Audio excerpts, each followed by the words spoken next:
this live podcast. Today we'll be discussing very important topic which is optimizing brain health, food and habits. You know what makes us human is our ability to understand us and our environment without being known, without understanding ourselves and our surrounding. We will understand what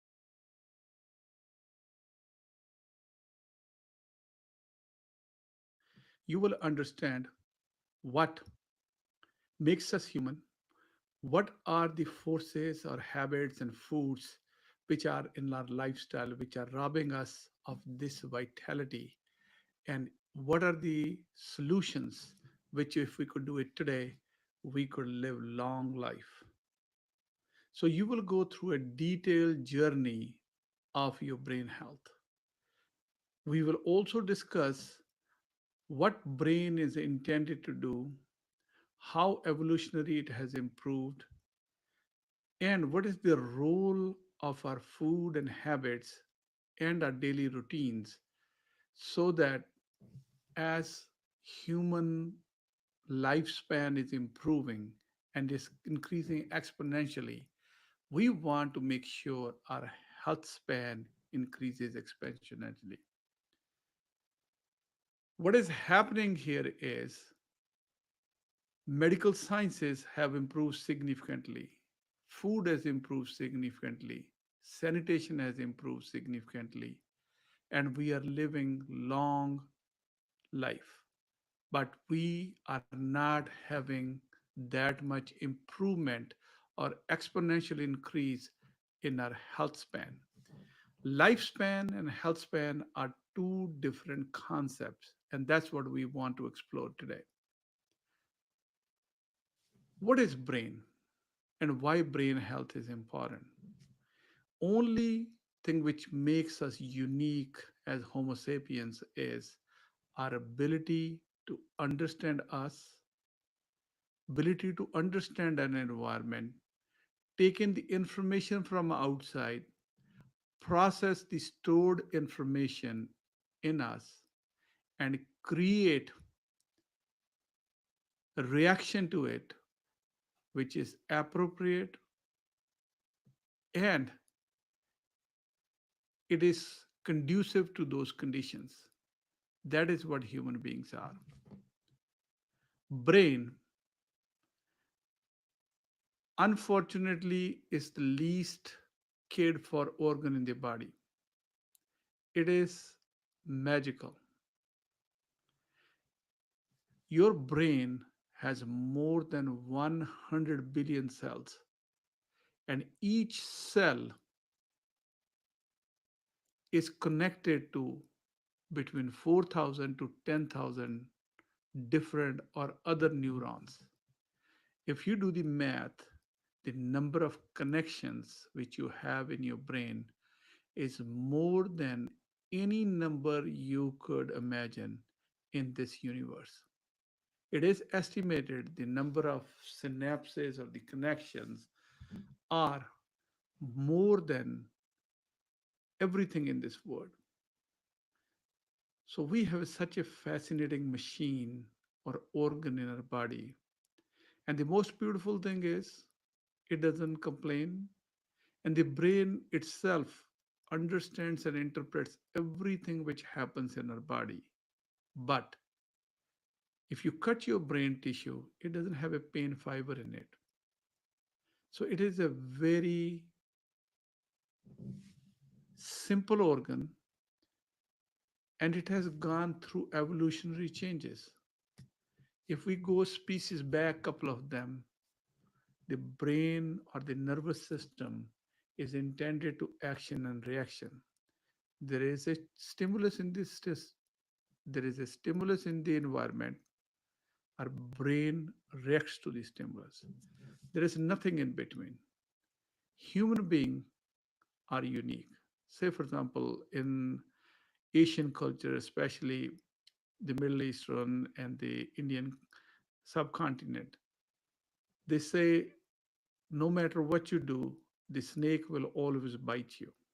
Snake does not have a capability to understand the information. His life is governed with action and reaction, and which is a pretty much a story with every animal. Animal acts and reacts. It has no capacity to understand. It has no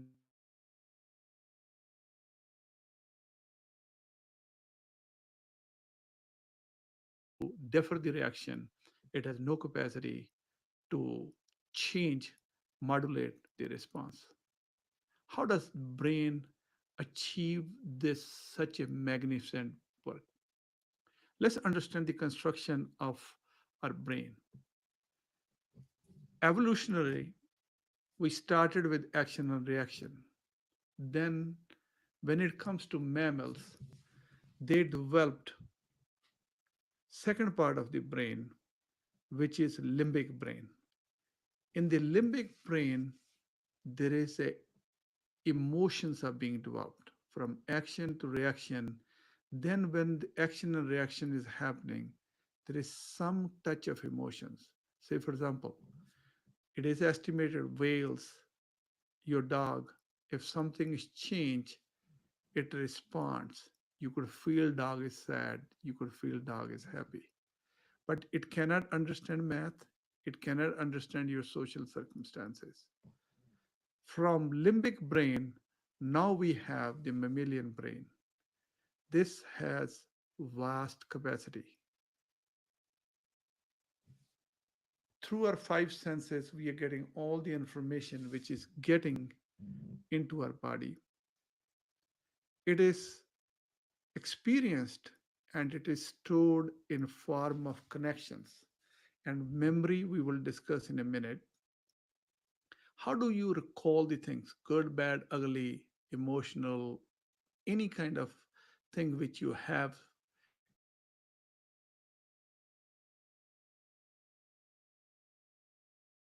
in your environment or internally, which we conceptualize when it flows through our system?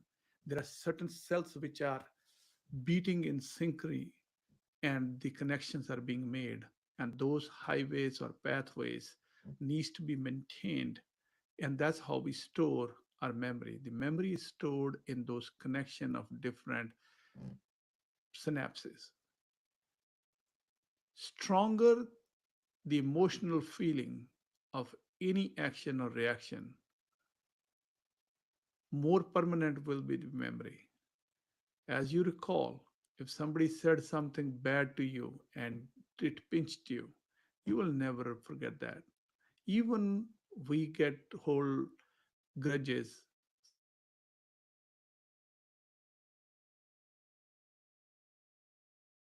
more the emotional quotient, more we will remember. Next thing, if we repeat the things when we are in schools, colleges, repetition, if we keep on repeating the information, we are re-nurturing those highways or synapses. That's how we remember. So first function is body is a perceiving, from the body, brain is a perceiving machine. From there, it has stored enough data in your brain through different connections. That is your memory. Then brain has there is something in you which analyzes the input of information coming from inside and outside world in relation to your stored memory, which is your memory, and it analyzes and creates a response. That is your cognitive function or the critical thinking. Then, fourth thing it does is you always have a sense of self. If my name is Kulmeet Kaunlas, I have my identity of being self since I was childhood. It has been modified a little bit. I've grown more old, probably gotten more experience, but I've never forgotten who I am. This constant narrative, who I am, that is the fourth thing it does. So it is a perceiving machine. It is a hard drive for storing your past experiences and knowledge. It analyzes and it creates a sense of who you are. There is a fifth thing in you which is seeing this whole drama happening. If you ever close your eyes and have experienced mindfulness or awareness, you see the fifth thing in you, which is seeing your memory being played. You see you are analyzing the things. You see that you're perceiving the things, and you see your sense of self. In Asian culture, we call ego. Ego has a different meaning in different contexts, but in this meaning, the sense of self. So, what it makes you unique is these things: perception, memory, cognition, then sense of self, and self awareness.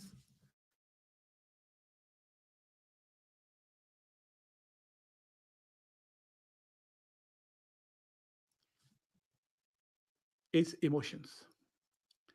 Evolutionary, the emotions are not designed to make us happy or sad. Evolutionary, they were our radar system.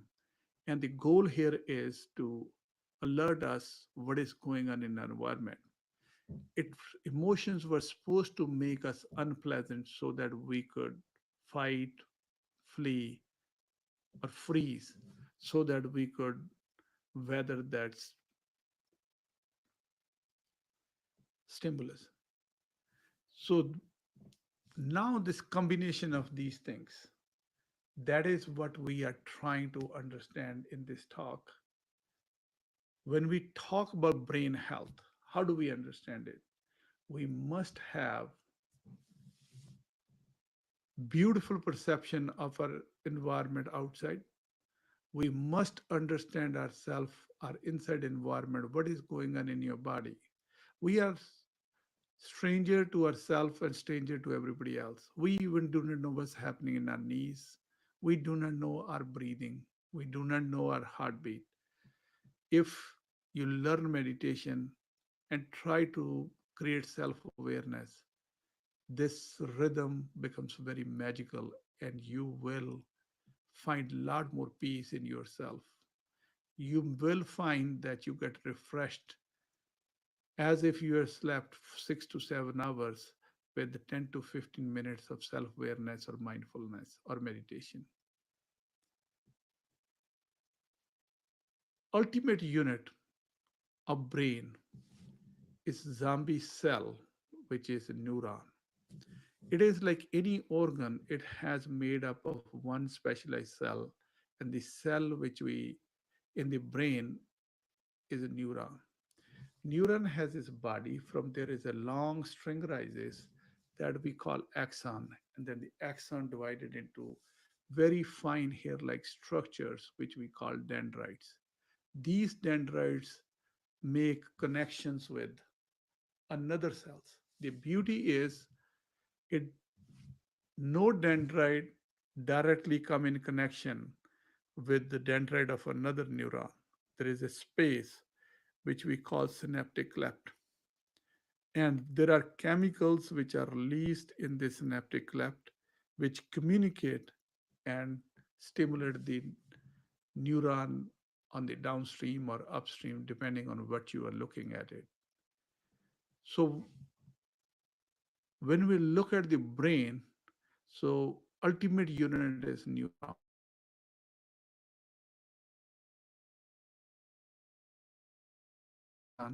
It divides into dendrites. It synapses with dendrites of axon. It synapses with dendrites of and axon and body of another neurons, but it never touches anything. In between, there is a space which we call synaptic cleft. There are chemicals which are released, which are called neurotransmitters. And those neurotransmitters, the relative concentration of those neurotransmitters in different part of the brain stimulate different kind of action, and that's what gives us different feelings, whether pleasant, unpleasant, angry, fear, disgust, all those emotional feelings which comes in, they come from that. So it is the ultimately when we reduce brain health, it comes to neuron from there, which is made up of body, axons, dendrites, synaptic cleft, then neurotransmitter in between. That is the ultimate unit of your brain. Now coming to, if we anatomically understand brain, if you look at, if I'm pretty sure we all have looked at the picture of brain. Brain basically has a frontal part, which is the most important and the latest addition to the brain, which is the R, higher cortical functions. This is where your all executive decisions are made, your critical thinking, your decisions, and to do or not to do, everything happens over there. Then in the temporal lobe, this is where your memory is, and that is where your hearing and other sensations are. In the back of your brain, you have your vision, and on the top part, you have your sensory and motor, which is muscles and nerves. The whole body is mapped over there. And inside, we have the limbic system, which is very protected, and that controls our emotions, and that is our radar system. How does brain kind of accomplish so many acts? It's not that brain is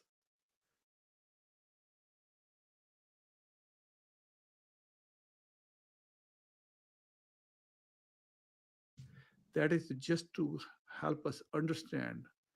Brain does everything so redundantly. Every function is distributed all over the brain, and that is what is making our neuroscientists very puzzled.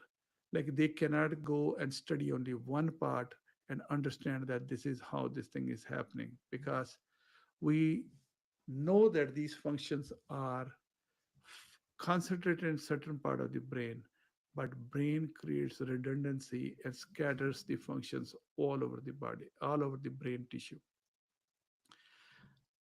We tend to believe that when the brain is functioning, that we are only 10% of the brain was working. I think that's a myth that has been debunked many years ago with the functional MRIs.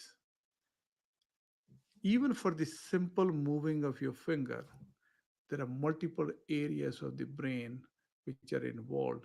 So brain is a very active all the time. It's about 2 pounds of jelly like mush in your skull.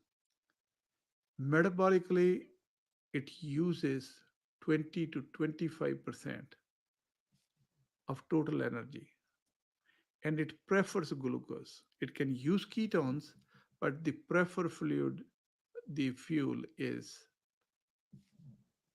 glucose. And the way it gets is through the blood vessels. So as we are building a theme, ultimate unit of brain is a neuron, which has a cell body, axon coming out of dendrites, synaptic cleft, neurotransmitters. Because if once we have to understand how brain health gets impacted, we need to microscopically look what are the individual components of the brain is and how they all are affected with what we do on day-to-day basis. You know,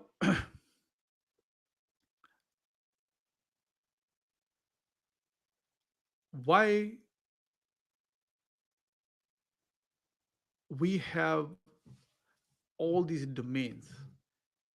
We used to think, or in the past, there was a big thought process, conscious mind and subconscious mind. Conscious mind is your frontal lobe, which is a very small processor. It's a 40-bit processor. It can hold very small chunk of information and can process it. That is why our brain cannot multitask. Our brain cannot do too many things consciously. But if you look at brain as a whole, brain is a very important organ, but very smart one too. It is, after all, the brain.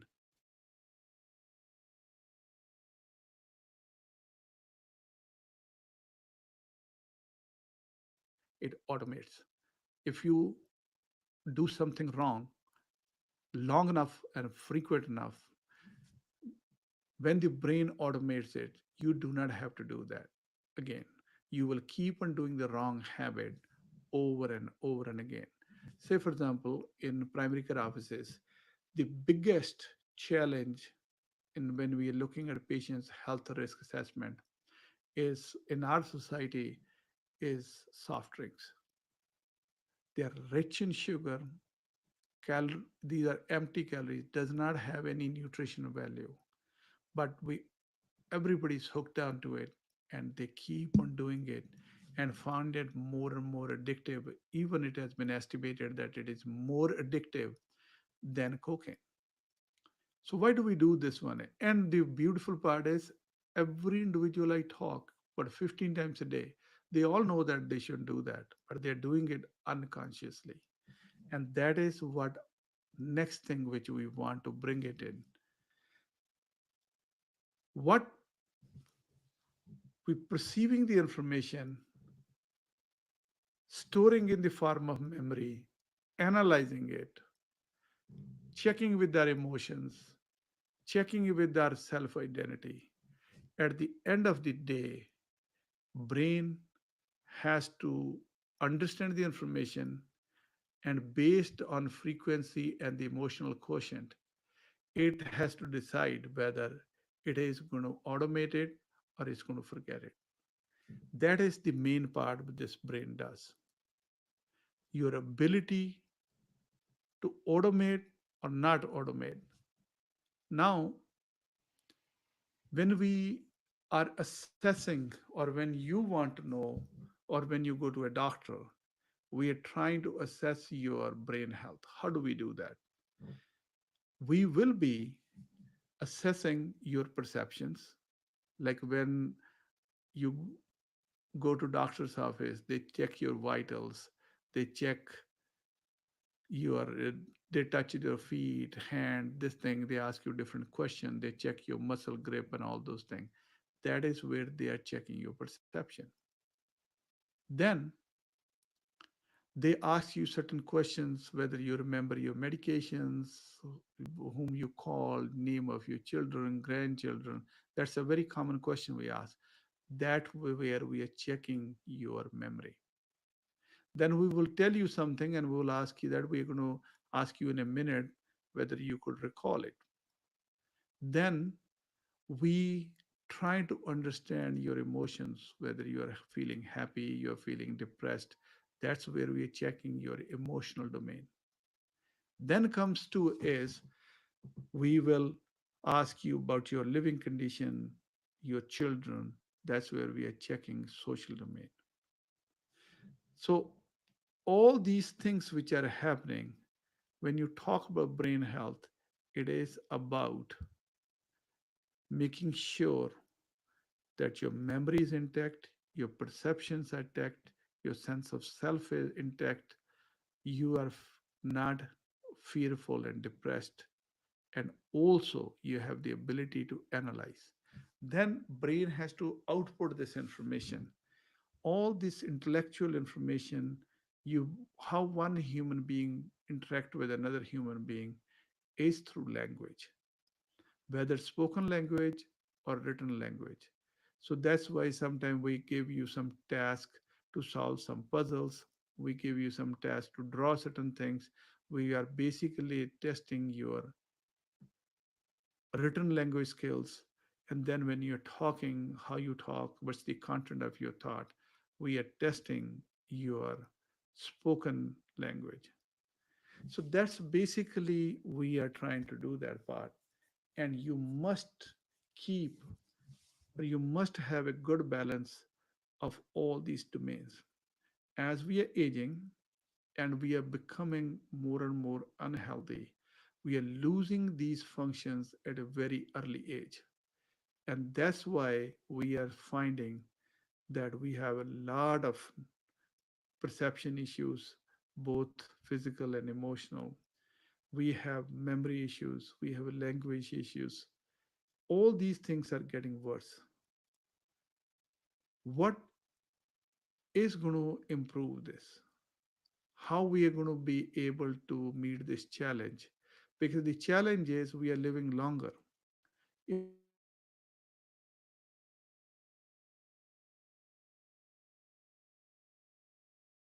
losing these functions, we have a problem. What maintains the ultimate unit of your brain? That's a neuron.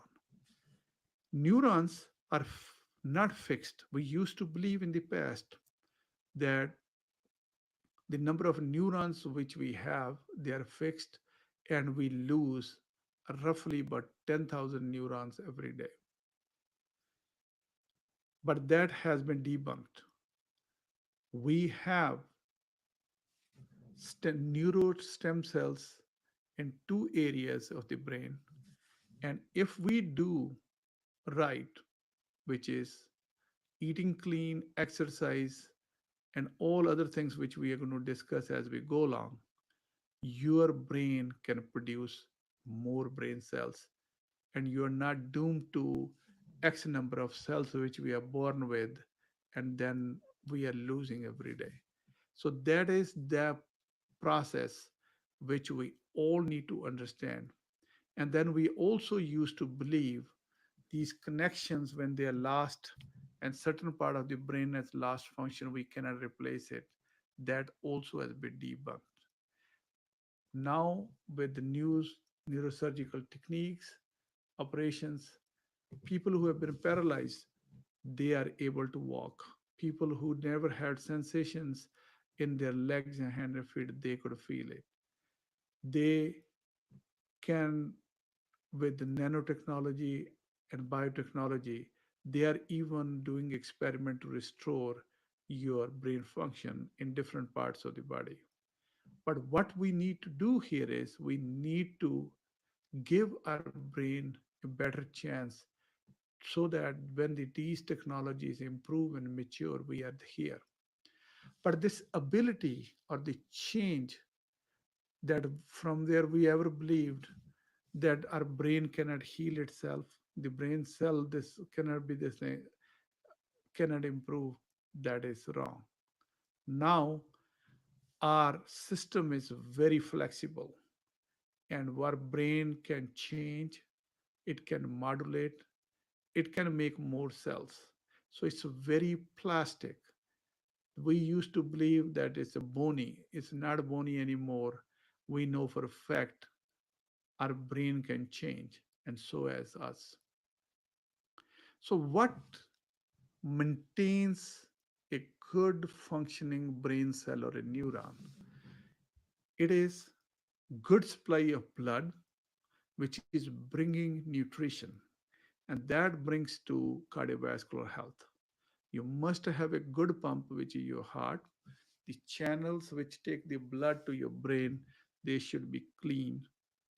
And what clogs it up and what it does is high blood pressure, diabetes, high cholesterol, very rarely familiar diseases, lack of exercise is the main.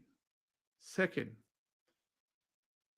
around your axon, there is a sheath, it's a fatty sheath, which is like a wire. We have electrical wiring in our house, and there is a plastic sheath. The same way our neurons have a sheath around it, which is we call myelin. And those myelin sheaths protect the current flowing through the axon so that it doesn't crack, it doesn't get passed on to the areas which is not supposed to be. Then your dendrites, they also depend on good nutrition coming to your brain. Next is your neurotransmitters. These are the chemicals which determine what is the state of your mind is. If your food is deficient in certain food products, those neurotransmitter concentrations will go down. It will lead to both intellectual disorders, emotional disorder, and physical disorder. Remember, body or mind are connected. Whatever is happening in the body, that determines what happens in the brain. And whatever changes in the brain happen, that determines what is happening in your body. So body, nothing works out of context. It's a symphony. It's like an orchestra. If one piece is not playing well, the other piece will go bad, and the whole output of the whole orchestra will be chaotic, and it will not be in synchrony with the way it should be.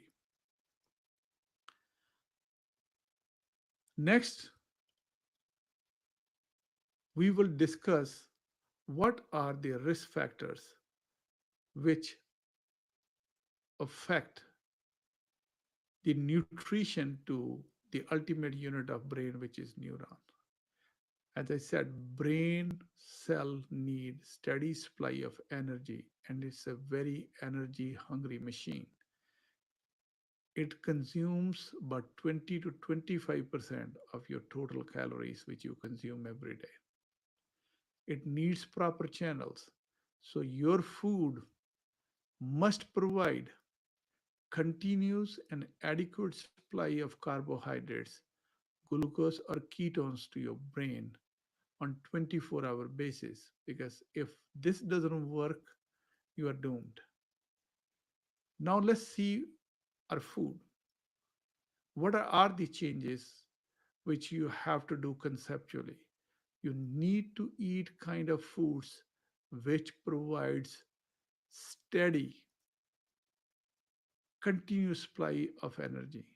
You cannot eat those crash foods or processed foods which gets into your circulation quickly, raises to the levels of these carbohydrates to the toxic level, and then go down and left you fatigued, tired. Have you noted that when you eat junk food, why you have a kick quickly and then you crash? This is because your brain is not getting continuous supply. So we need to change our food. Then the myelin sheath around your axons, so they do not pass the current where they're not supposed to. We need to make sure we take care of the food which nurtures and improves the myelin sheath. Then we need to eat the food which is good for neurotransmitters, which provides the raw material for our neurotransmitters. We must do that part. Then we need to keep our system healthy so that it can provide and push through our circulation, which is your regular exercise. Then you need to maintain the internal harmony in the body.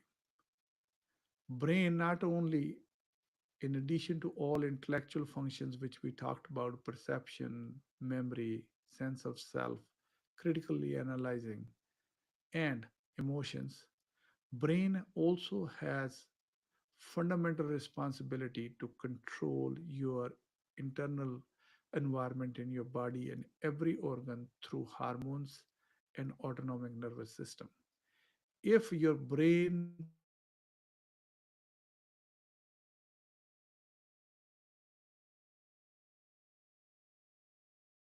nervous system, leading to multiple changes in the body, leading to you being sick.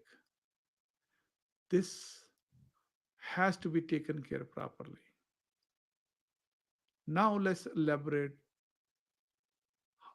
These are, so far we have been talking about the risk factors. The risk factors are improper nutrition, weaker cardiorespiratory status, poor control of our emotions, unexamined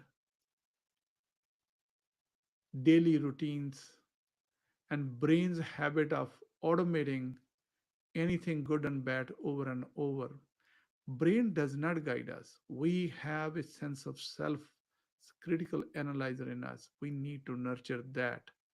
And if you understand yourself and you try to develop that faculty, you will find you do not have to fight the cravings. You will change yourself.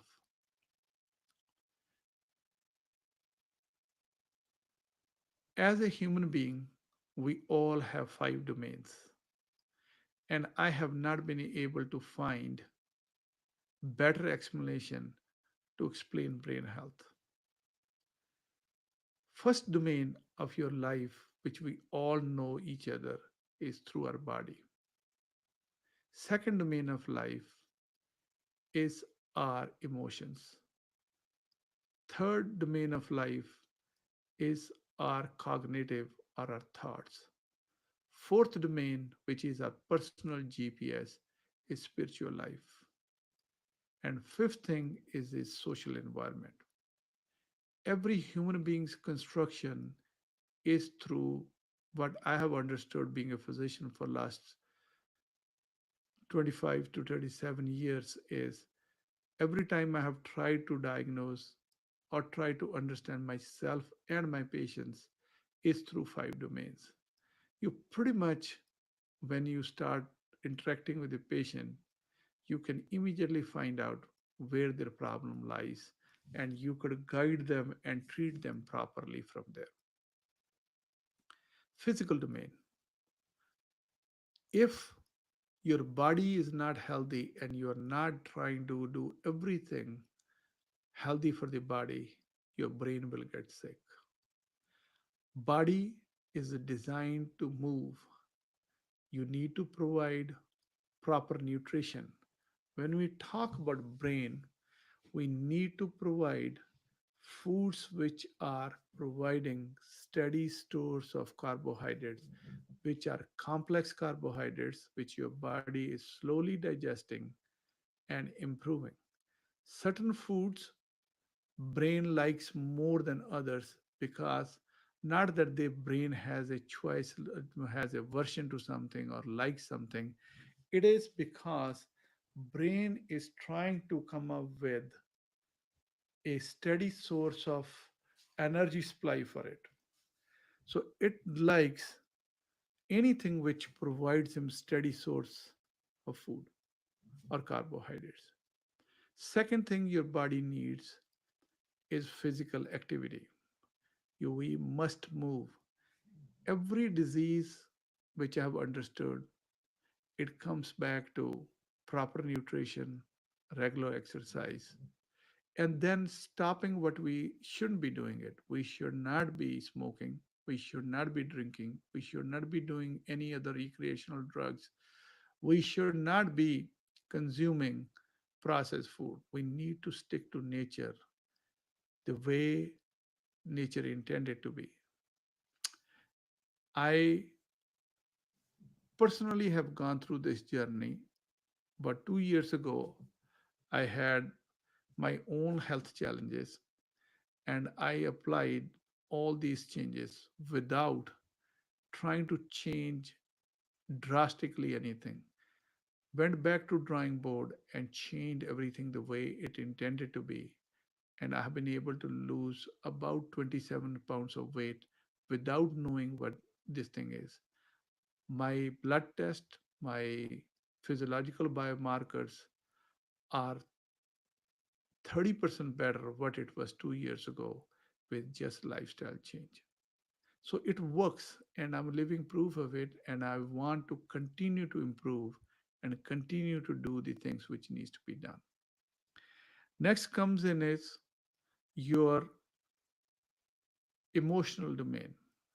What your emotions need is sense of pleasantness and it comes from social interactions. We are worried about the things which will never happen to us, or we are worried about the things which do not exist. Say, for example, how many Facebook friends you have, all those social media thing, all these things do add a lot of stress. Take care of your emotions cognitively. Your brain needs stimulation. Our society is chained. We are lot more digitally connected, but we don't read or understand. We are just acting and reacting like animals.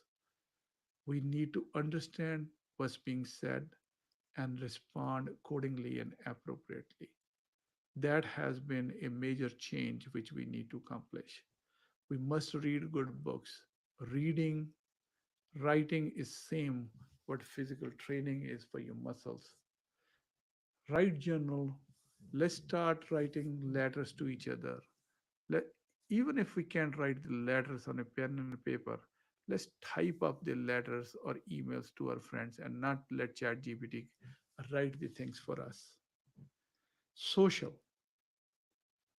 Every domain of life improves if you have a secure social environment. And your environment or the social environment is made up of only five things.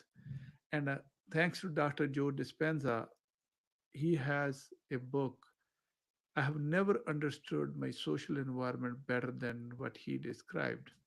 He described beautifully once you come out of your body and if you look around, everything around you is made up of five things: other people, places, things, time, and events. There is not a sixth thing in our environment.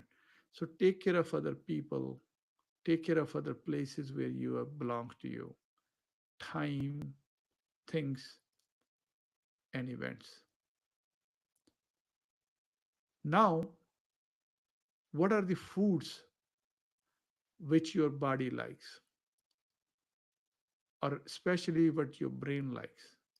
Brain need food which is a precursor of constant supply of energy, vitamins, and raw material for your neurotransmitters.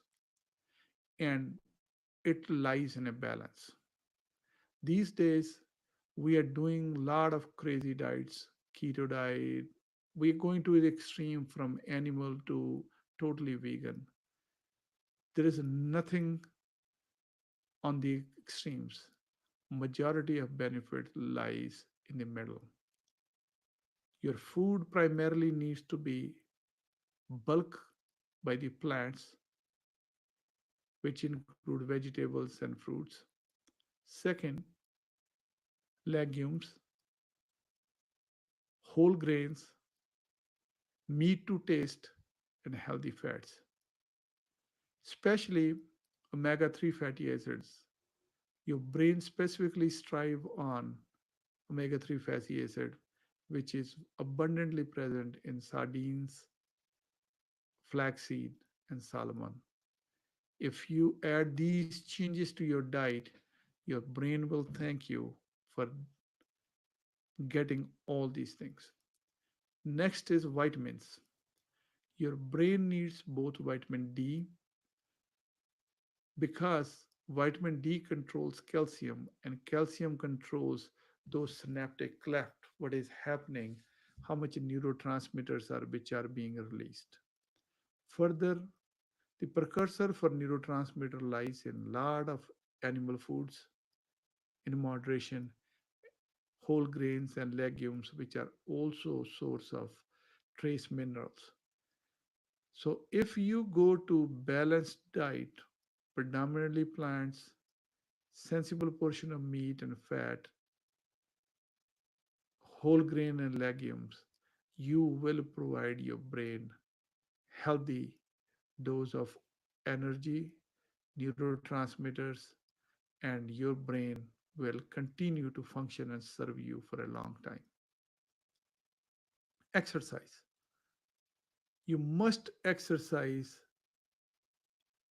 on daily basis 30 minutes 5 times a week minimum, preferably 7 days a week. You must manage your stress. You must sleep 7 to 9 hours. These are the recommendation no matter which way you go. If you stick to basics, your heart, your lung, your kidney, your gut, your constipation, your brain has the same theme which is running over and over: balanced food, moderate exercise,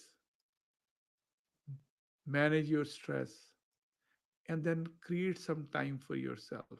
I'm myself guilty of not following the last part, but I'm changing and I'm going to continue to improve and be a model citizen for the same. We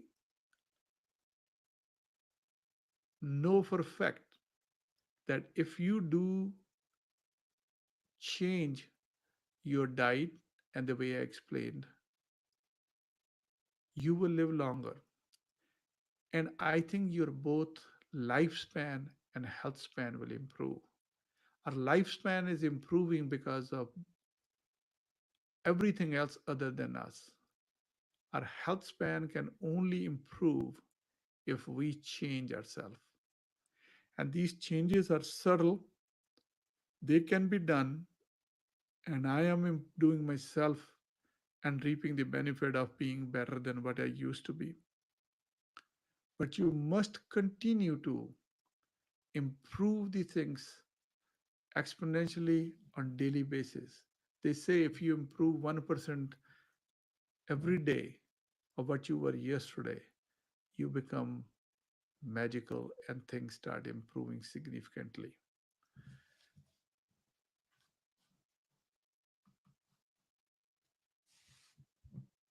We conduct surveys in our office, and the first question was, how does physical activity affect brain health? Answer is very simple.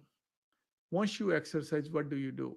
When you exercise, you improve function of your heart and lung. It sends oxygenated, more pure blood to your brain, and your cells become alert. They can function better, and they could compute or do all the activities what you want to do that part. Next question was, what is the role of diet in helping with cognitive functions?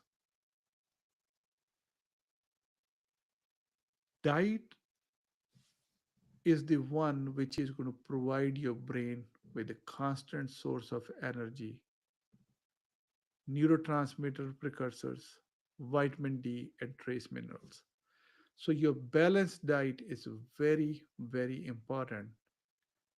And the point to be emphasized is whole grains, legumes, complex carbohydrates, healthy fats coming from salmon, sardines, and flaxseed,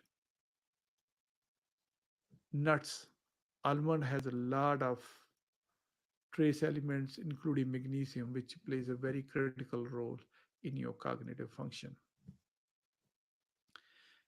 Next question is, can mental exercise improve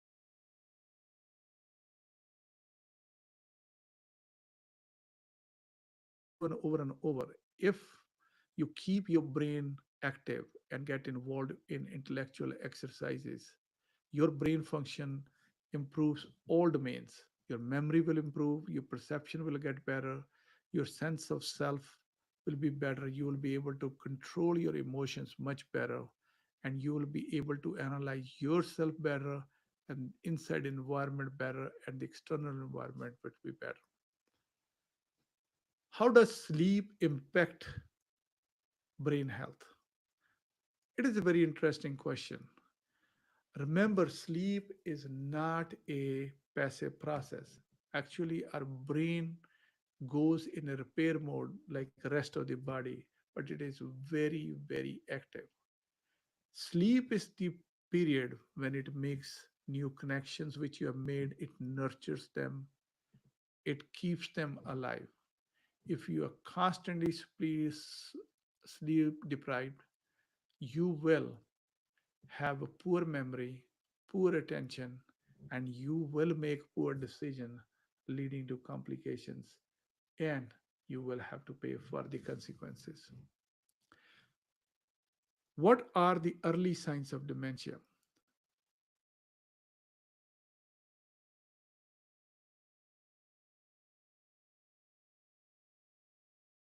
perceiving machine. It stores all experiences and knowledge in the form of memory. It analyzes input of information coming from inside environment and outside environment. It checks on our emotions and it checks every organ in the body and create a holistic picture of what's going on. When we talk about memory or dementia or memory loss or dementia, you will have the first intellectual part is you become totally inattentive. How you, when you do the things, you need to focus all your resources or faculties on something to get this thing started, which is called attention. And when you hold it for a certain period of time on that focused part, that's called concentration. From there, when you are attentive and you're focused and concentrated, then you could perceive your social, internal and external environment. You could check in with your emotion and memory, and you could create a response in the form of language, in the form which is spoken or written, or doing something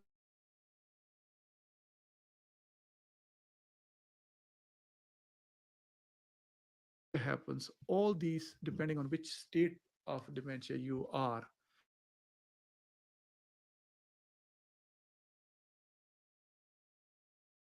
and insensitive, they'll start losing attention and concentration. Then they start becoming forgetful. The older connections, like the one which has been nurtured for years and years, they may be able to remember your name, your older memories, but they will not remember what they ate yesterday because they cannot control that part. We have created a full dedicated video on dementia. I will link it into the description. And if you want to understand more about memory loss and dementia, I recommend that you should listen to that video. We did a very good job and put all the resources together. But you will start losing memory.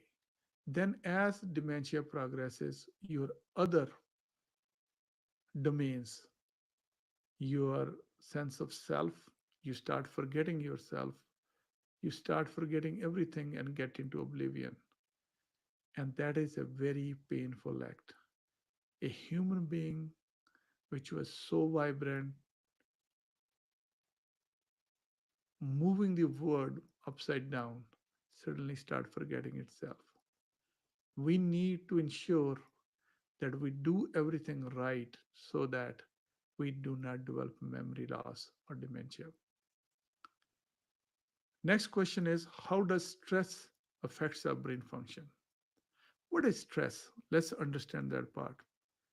Whenever we are stressful, meaning our physiology is altered, and how brain affects this one is brain has connects with your body through two systems. One is the autonomic nervous system, which has two arms, sympathetic and parasympathetic, and through hormones. Whenever you are stressed out, your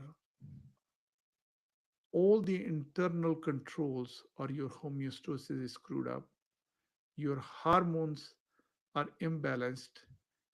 Those hormones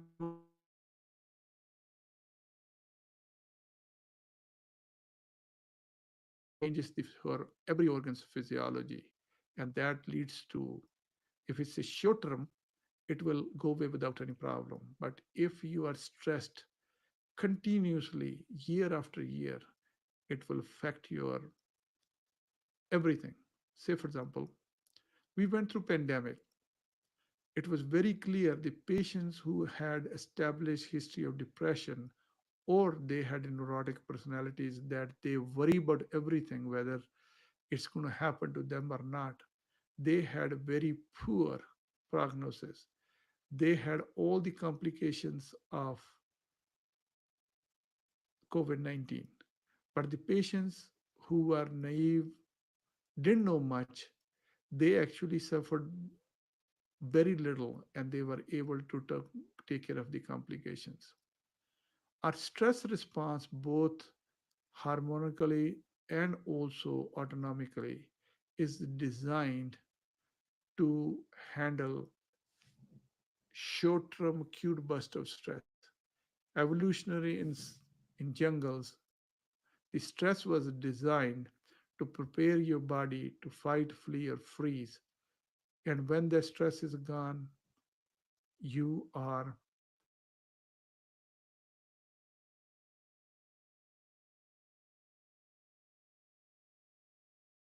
and we are continuously under stress.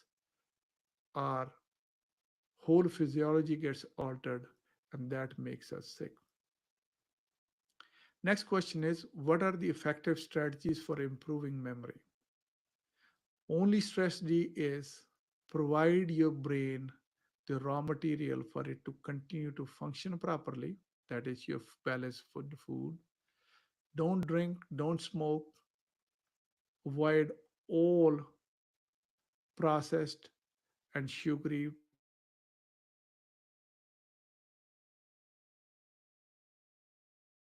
have good source of protein, healthy fats. And then interact with the people, read. There are a lot of apps on your phones now which you could use for brain stimulation, Sudoku, playing chess, where you're challenging your brain. If you do that, you will halt decline in your brain functions. I want to make sure when we talk about brain health, don't think brain health as memory loss. That's why I have repeated multiple times different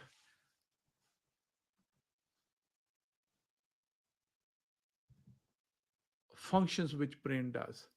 So brain is dementia is not memory loss. It involves the whole spectrum of the things. Next question is, how does aging affects brain health? That is a emerging field and a beautiful question. Aging has something to do with decline in function, and the jury is still not out, and we are understanding how aging affects. But aging affects different individuals differently. My father is 89. His body is weak, but intellectually he could remember 16 digit of all of his bank accounts. And I was in India. I gave him different phone numbers to remember. He could remember everything. Intellectually, aging has not even affected us. How much aging will affect you depends on A, genetics, number two, how you have lived, what kind of food you have eaten, have you exercised, what are your vices are. So aging definitely leads to some decline in function.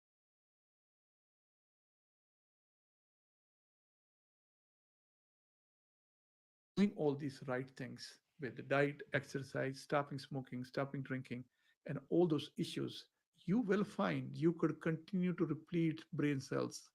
And that concept is coming over and over. That's why exercise not only help you with your body, you're also having your brain stem cells produce more neurons, and you're maintaining and helping to preserve your memory. Next question is, how does various medical condition influence your brain health? Remember, brain or any organ in the body does not work alone. Everything is connected. If something is wrong within your body, say for example, you have a heart attack, your heart muscle is weak, it will not be pumped enough or adequate or required amount of blood to your brain, and you will start developing mental fog. If you have COPD, smoker and COPD, your lungs will not take oxygen from your environment and send it to your brain. It will affect it. If your kidneys are not filtering or liver is not detoxifying, all those poisons will accumulate in your blood and will go to the brain and it alter the function of the brain.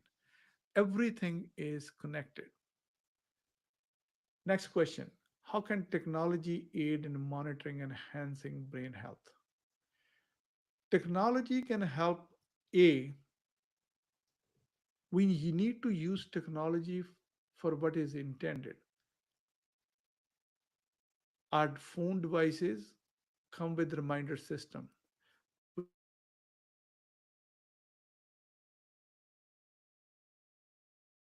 can guide so that we are putting right material into our body. It can create alerts so that we don't get wrong triggers to drink coffee,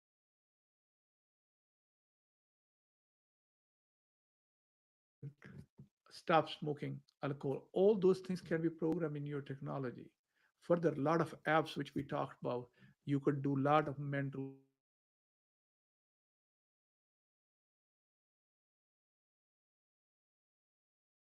health exercises so technology will improve. Now there are nanotechnology and biotechnology where they are making cells which are microscopic. They will be able to direct and send them to certain parts of the brain where you have lost function, and they will be able to function like robots in your brain. This is not a science fiction. These experiments are being conducted. Nanotechnology and biotechnology, those procedures and things are happening as we are talking. Man has gone significantly in improving technology part. What I am finding it out in my little experience as a primary care physician is we need to make sure till we must be around in this world in a condition so that when these technologies come to fruition, we are there to take advantage of them. The same thing is happening in the, say, for example, orthopedics. Lot of technologies already been processed how to regrow your cartilage. Yes, some trials are not as conclusive yet, but there are technologies which are being developed in your joints, how you could regrow and improve. Just imagine a day when with lifestyle you delay or prevent the loss as long as you can, and then with the injection or a molecule or a pill, you're able to regrow your cartilage. You will not have knee pain, shoulder pain, ankle pain, hip pain. All those things will improve. So we must be there when these technologies improve. And those were the questions which have been asked. What are the advancements which are happening in healthcare sciences which will improve? I think the biggest, when I talk to the brain and especially degenerative diseases, those are the bigger questions which are being answered through nanotechnology, biotechnology, and now the surgical techniques, from cutting with a knife, with the computer generated maps and with ultrasound waves, we can do lot of surgeries. We call it gamma knife. I have 3 patients. Their life was totally disrupted due to movement disorders, but they were able to get those precision ultrasound surgeries, and they can now walk, talk, feed themselves. It is magical.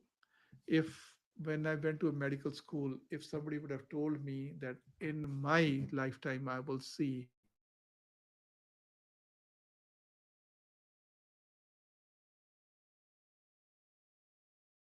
successfully and they can improve. Next question comes in is, how does environment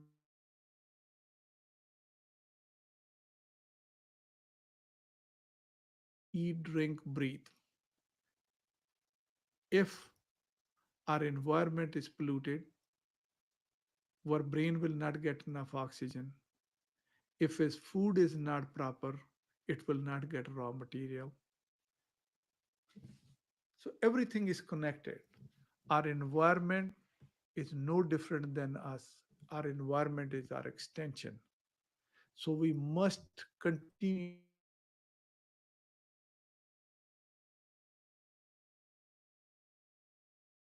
improving our environment, both personal environment in this body, our relationship with our family and others, our community, and a whole world as a whole. Next question is,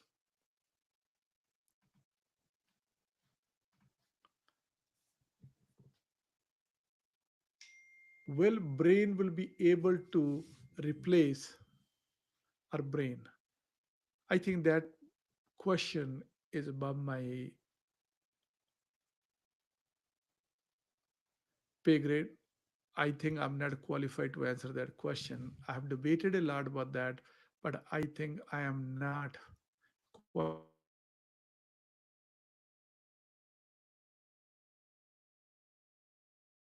because all the computer systems so far had a linear thinking. You give them one command, it does one. It can think linearly. Now with advent of artificial intelligence, it has changed everything. Now artificial intelligence can have a context, it can think parallelly, it can think laterally. But I don't believe I am qualified to make a decision. Next question was, what are the blood tests one should get done to a understand their brain health and optimize? I don't believe there is a special test you need. What you need to have a special the regular test, which includes your chemistry, which tells you the function of your liver, kidney, electrolytes and trace elements and vitamins and minerals, your cholesterol, diabetes, which will tell you your overall risk burden to develop further complications in your brain. One another question was, what is a better test, or is there any test radiologically can be done to predict Alzheimer's disease? Answer is twofold, yes or no, but there is no specific findings as brain distributes its function all over it. So these studies can be helpful. You should talk to your physician based on your condition rather than I'm giving you any blanket statement. But what I would say is, in your diet, make sure your diet is rich in omega 3 fatty acids, vitamin D, magnesium, zinc, and all other trace elements. If I have to summarize this our discussion today, we need to move from our lifestyle to risk factors, understanding those risk factors, and coming up with strategies to improve our brain health. This is how I would say. Cornerstone of proper brain health is diet, which provides steady source of energy, high in quality protein and quality fats, providing us enough raw material for our neurotransmitters, vitamins, and minerals,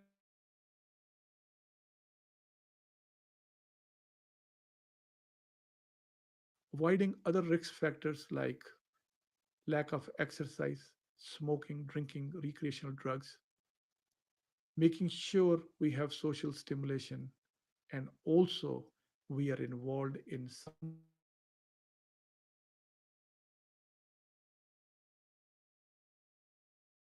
I think from this discussion, you will be able to put in these changes into your lifestyle.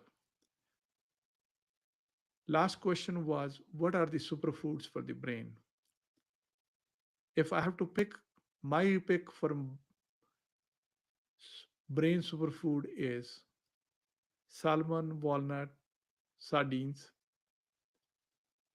all berries, broccoli, almonds, legumes, and whole grains.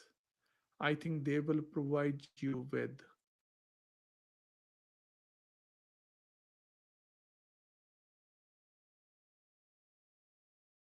which we should all avoid, is processed foods, sugary drinks, juice, milk, sweet tea.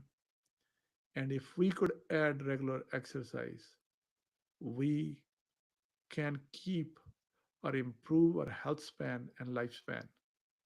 I hope this discussion was helpful and you are more informed. Thank you very much for giving us attention. We conduct these sessions twice a week, and our goal is to be a resource for you to help. Rather, I have one request that you should comment on our content so that we get your feedback and we improve. In these live sessions, our goal is not only to give you information, we also want to improve with you. Let's team up together, let's change ourselves and have a long health span and long lifespan. Thank you very much.